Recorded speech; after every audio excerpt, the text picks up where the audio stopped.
ಇನ್ನು ಧರ್ಮಸ್ಥಳ ಕೇಸ್ನಲ್ಲಿ ಯೂಟ್ಯೂಬರ್ಗಳಿಗೆ ಸಂಕಷ್ಟ. ಯೂಟ್ಯೂಬರ್ ಅಭಿಷೇಕ್ಗೆ ತೀವ್ರ ವಿಚಾರಣೆಯನ್ನು ನಡೆಸಲಾಗಿದೆ. ಬೆಳ್ತಂಗಡಿ ಎಸ್ಐಟಿ ಕಚೇರಿಯಲ್ಲಿ ಈಗಾಗಲೇ ತೀವ್ರ ವಿಚಾರಣೆಯನ್ನು ನಡೆಸಲಾಗ್ತಾ ಇದೆ. ಇಂದು 3ನೇ ದಿನ. ಇವತ್ತೂ ಕೂಡ ಆತನ ವಿಚಾರಣೆ ಮುಂದುವರಿಯುತ್ತೆ. ವಿಡಿಯೋ ಬಗ್ಗೆ ಸಂಪೂರ್ಣ ಮಾಹಿತಿಯನ್ನ ಎಸ್ಐಟಿ ಟೀಮ್ ಕಲೆ ಹಾಕ್ತಾ ಇದೆ. ಕಳೆದ 2 ದಿನಗಳಿಂದ ಠಾಣೆಯಲ್ಲೇ ಈತ ಮಲಗಿದ್ದ. ರಾತ್ರಿ 2:30ರವರೆಗೂ ಕೂಡ ನಿರಂತರವಾಗಿ ಆತನ ಮೇಲೆ ಪ್ರಶ್ನೆಗಳನ್ನ ಕೇಳಲಾಯಿತು.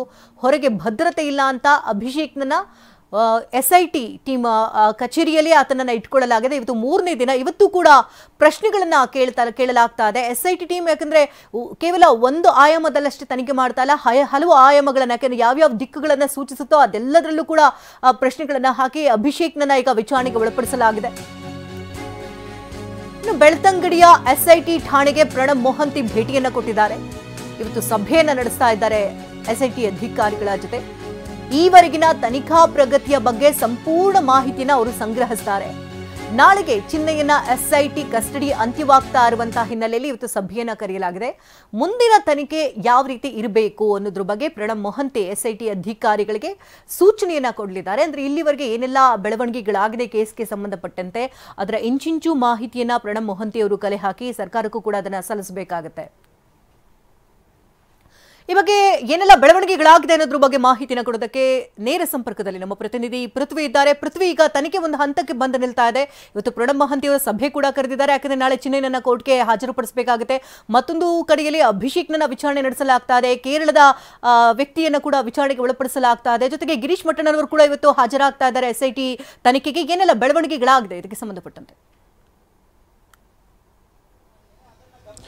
ಶಕುಂತಲಾ, ಇವಾಗ ತಾನೇ ಈ ಒಂದು ಎಸ್ಐಟಿ ಮುಖ್ಯಸ್ಥ ಪ್ರಣಬ್ ಮೊಹಂತಿ ಅವರು ಎಸ್ಐಟಿಯ ಬೆಳ್ತಂಗಡಿ ಪೊಲೀಸ್ ಠಾಣೆ ಏನಿದೆ ಅಲ್ಲಿಗೆ ಆಗಮಿಸಿರುವಂಥದ್ದು. ಸೊ ಇವತ್ತು ಪ್ರಮುಖವಾಗಿ ಬರೋದಕ್ಕೆ ಕಾರಣ ಏನು ಅಂತ ಹೇಳಿದರೆ, ನಾಳೆ ಈ ಚಿನ್ನಯ್ಯನ ಕಸ್ಟಡಿ ಅಂತ್ಯ ಆಗುತ್ತೆ. ಸೊ ನಾಳೆಯಿಂದ ಏನು ಮಾಡಬೇಕು ಅಂದರೆ ಆತನನ್ನು ನ್ಯಾಯಾಂಗ ಬಂಧನಕ್ಕೆ ಕೊಟ್ಟು ಜೈಲಿಗೆ ಕಳಿಸಿದ್ರೆ ಯಾವ ರೀತಿ ತನಿಖೆಯನ್ನು ಮಾಡಬೇಕು ಅನ್ನೋ ನಿಟ್ಟಿನಲ್ಲಿ ಇವತ್ತೊಂದು ಸಭೆಯನ್ನು ಇಟ್ಕೊಂಡಿದ್ದಾರೆ. ಆ ಒಂದು ಸಭೆಯನ್ನು ನಡೆಸಲಿಕ್ಕೆ ಮತ್ತೆ ಇವತ್ತು ಕೆಲವರ ಒಂದು ವಿಚಾರಣೆಗಳನ್ನು ಮಾಡಲಿಕ್ಕೆ ಈಗ ಎಸ್ಐಟಿ ಮುಖ್ಯಸ್ಥ ಪ್ರಣಬ್ ಮೊಹಂತಿ ಅವರು ಬೆಳ್ತಂಗಡಿಯ ಎಸ್ಐಟಿ ಪೊಲೀಸ್ ಠಾಣೆಗೆ ಬಂದಿರುವಂಥದ್ದು. ಸದ್ಯಕ್ಕೆ ಈಗ ಏನು ಆರೋಪಿ ಚಿನ್ನಯ್ಯನ ವಿಚಾರಣೆ ಇನ್ನು 2 ದಿನಗಳ ಕಾಲ ಇರುವಂಥದ್ದು. ನಾಳೆವರೆಗೂ ಟೈಮ್ ಇದೆ. ಸೊ ಇವತ್ತು ಗಿರೀಶ್ ಮಟ್ಟಣ್ಣನವರಿಗೂ ಒಂದು ನೋಟಿಸ್ ಅನ್ನ ನೀಡಲಾಗಿತ್ತು. ಗಿರೀಶ್ ಮಟ್ಟಣ್ಣನವರಿಗೆ ನೋಟಿಸ್ ಅನ್ನ ನೀಡಿ ಇವತ್ತು ವಿಚಾರಣೆಗೆ ಬರಲಿಕ್ಕೆ ಹೇಳಲಾಗಿತ್ತು. ಸೊ ಗಿರೀಶ್ ಮಟ್ಟಣ್ಣನವರು ಈಗಷ್ಟೇ ಎಸ್ಐಟಿ ಕಚೇರಿಗೆ ಒಳಗಡೆ ಹೋಗಿ ಒಂದು ಅರ್ಧ ಗಂಟೆ ಆಗಿರುವಂಥದ್ದು. ಸೊ ಗಿರೀಶ್ ಮಟ್ಟಣ್ಣನವರ ವಿಚಾರಣೆಯನ್ನು ಕೂಡ ಆರಂಭಿಕ ಹಂತ ಆದ ನಂತರ ಅಂತಿಮ ಹಂತದಲ್ಲಿ ಪ್ರಣಬ್ ಮೊಹಂತಿ ಅವರೇ ಮಾಡುವಂತಹ ಸಾಧ್ಯತೆಗಳಿದೆ. ಈ ಒಂದು ಚಿನ್ನಯ್ಯನ ಪ್ರಕರಣಕ್ಕೆ ಸಂಬಂಧಪಟ್ಟಂತೆ ಗಿರೀಶ್ ಮಟ್ಟಣ್ಣನವರಿಗೂ ಸಾಕಷ್ಟು ಪ್ರಶ್ನೆಗಳನ್ನ ಕೇಳುವಂತಹ ಸಾಧ್ಯತೆಗಳಿದೆ. ಆ ಒಂದು ಪ್ರಕರಣಕ್ಕೆ ಸಂಬಂಧಪಟ್ಟಂತ ವಿಚಾರಣೆಗೆ ಈಗ ಗಿರೀಶ್ ಮಟ್ಟಣ್ಣನವರನ್ನ ಕರೆದಿರುವಂತದ್ದು. ಒಂದು ಕಡೆ ಗಿರೀಶ್ ಮಟ್ಟಣ್ಣನವರಿದ್ರೆ, ಇನ್ನೊಂದು ಕಡೆ ಜಯಂತ್ ನಿನ್ನೆ ಏನು ಜಯಂತ್ನ ವಿಚಾರಣೆಗೆ ಕರೆದಿದ್ರು. ಜಯಂತ್ ವಿಚಾರಣೆಗೆ ಕರೆದು ನಿನ್ನೆ ಒಂದು 10:30-11 ಗಂಟೆ ಹೊತ್ತಿಗೆ ಆತನನ್ನ ಬಿಟ್ಟು ವಾಪಸ್ ಹೋಗಿ ಅಂತ ಹೇಳಿದ್ರು. ಅವರು ಜಯಂತ್ ಇಲ್ಲ, ನಾನು ಹೋಗೋದಿಲ್ಲ, ಹೆಂಗೂ ನಾಳೆ ವಿಚಾರಣೆಗೆ ಬರಬೇಕಾಗುತ್ತಲ್ಲ, ಸೊ ಅದಕ್ಕೋಸ್ಕರ ಎಸ್ಐಟಿ ಠಾಣೆ ಪೊಲೀಸ್ ಠಾಣೆಯಲ್ಲಿ ಉಳ್ಕೊಳ್ತೀನಿ ಅಂತ ಹೇಳಿ ರಿಕ್ವೆಸ್ಟ್ ಮಾಡಿದ್ದಕ್ಕೆ ಎಸ್ಐಟಿ ಅಧಿಕಾರಿಗಳು ಅವರನ್ನು ಕೂಡ ಆ ಒಂದು ಎಸ್ಐಟಿ ಪೊಲೀಸ್ ಠಾಣೆಯಲ್ಲೇ ಉಳಿಲಿಕ್ಕೆ ಅವಕಾಶವನ್ನ ಕೊಟ್ಟಿರುವಂತದ್ದು.